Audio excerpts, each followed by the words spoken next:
खुलुमबाय गोजोन फुंबिलिनि बयनिसिमबो गाहाम हामलायथि बावहरग्रोनाय थाबाय। आसा खालामो बयबो मोजाङैनो दङ। नोंथांमोननि थाखाय आं गोदान मोनसे खौरां लानानै नुजाथि फैलायबाय। आसा खालामो नोंथांमोना खौरांखौ नायनानै मोजां मोनगोन।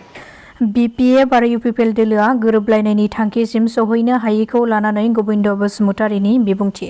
बिथाङा फोरमायथिनाय बादिब्ला दुलाराय बर' फरायसा आफाद आरो बर'नि गुबुन गुबुन आफादफोरा बर'नि जा मोननै रिजिनेल पार्टी दङ BPF आरो UPPL बे मोननै राजखान्थि हान्जाया मोनसे गोरोबलायनायनि थांखिसिम फैनानै जयै बिसायख'थि गेलेनायखौ लुबैदोंमोन आरो बेनि थाखायनो दुलाराय बर' फरायसा आफादा खावलायदोंमोन। नाथाय बिथांमोननि खावलायनायखौ थोंजोङैनो बुंनो थाङोब्ला BPF दोलोआ बे खौसे जानायखौ गनायनो हायासै। समाजारि बिजोंनि गेजेरजों हाग्रामा महिलारि बिथाङा बेनि सायाव सावरायनो गोसो दङ होननानै फोरमायदों। नाथाय बेखौ खुगाजों बुंब्लाल' जाया।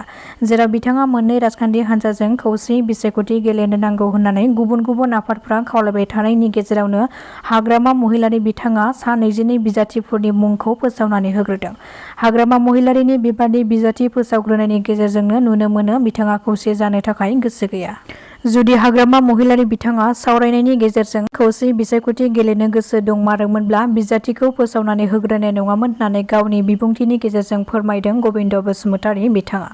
दिल्लीयाव थाद'नाय गैयै जुब जुब अखा हानायनि जाहोनाव दिल्लीनि लामाफ्रा दैजों उसिफावदों। दिल्लीनि नयडा, गुरुग्राम, फरिदाबाद, लाजपत नगर, जलमग्न बेफोर ओनसोलाव अखा हाबाय थानायनि जाहोनाव जमुना दैमानि दैया लोमसावनानै लामा सामा गासिबो लोमसावदों। बोथोर बिगियान बिफानाबो दिल्लीनि नयडा, गुरुग्राम, फरिदाबाद बेफोर ओनसोलाव रेड एलार्टनि सांग्रांथि फोसावदों। थांनाय सानाव बाक्सानि जफादं आरो ABC ब्लकआव BTR सोरखारा हानि फोरमानलाइ राननानै होदों। बाक्सा जिल्लानि बागानपारानि सिङाव बेंसिमारि उदयापुर मैथाबारि गामिनि गं 286 नखरफोर आरो ABC ब्लकनि गं 82 हा गैजायै नखरफोरनो BTR सोरखारा हानि फोरमानलाइखौ रानदों। मख'नो गोनांदि जफादंनि गासै 1000 नखर ABC ब्लकनि गासै गं 2066 नखरफोरनो हानि फोरमानलाइफोरखौ राननानै होबावगोन होननानै खोथा होदों BTR सोरखारा। बे हानि फोरमानलाइ राननाय हाबाफारियाव CM प्रमद बर', EM रन्जित बसुमतारी बिथांमोननि नुजाथिनायाव बे हानि फोरमानलाइखौ राननानै होनाय जायो। दिनै 15 आगस्ट 29थि उदांस्रि सान। दिनैनि बे गोथार उदांस्रि सानखौ लोब्बा लाखिनानै दिनै आसामनि गिबि मन्थ्रि डक्टर हिमन्त बिश्व शर्मा बिथाङा गुवाहाटी सोहोरनि खानापारायाव उदांस्रि साननि गोथार फिरफिलाखौ बिरहोगोन। बेनि अनगायैबो सोनाब सालमारायाव रन्जित दास, कामरुपआव चन्द्र महन पाटवारी, बिश्वनाथआव डक्टर रनेश पेगु, नलबारियाव जयन्त मल्ल बरुवा, बाक्सायाव मन्त्रि उजित ब्रह्म, मरिगावआव पीयुष हाजरिका, बङाइगावआव नन्दिता गार्लसा, तिनिसुकियायाव बिमल बरा बिथांमोना दिनै उदांस्रि साननि गोथार फिरफिलाखौ बेफोर जायगाफ्राव बिरहोगोन। तामुलपुरनि भारत-भुटान सिमायाव गिख्रंथाव लामा जाब्रबथाय। गंसे पालसार बाइक आरो गंसे ट्राक गारिनि गेजेराव जादों बे गिख्रंथाव जाब्रबथाया।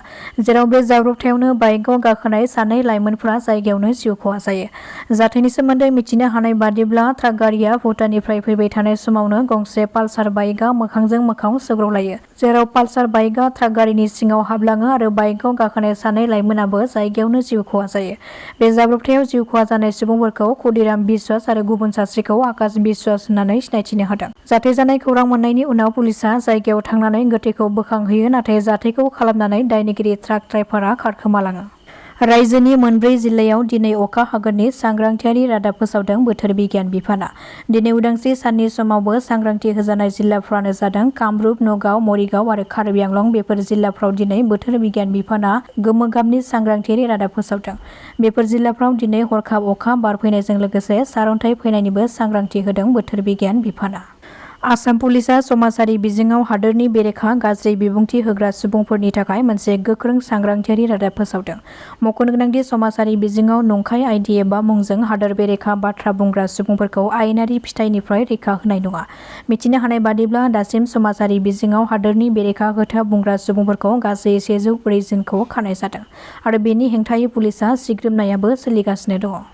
जम्मु काश्मीरनि किश्तवाड़आव हा गिसिखानायनि जाहोनाव किश्तवाड़नि ससिटि ओनसोलाव गासै 10 सुबुंफोरखौ थैनायनि सन्देह खालामदों।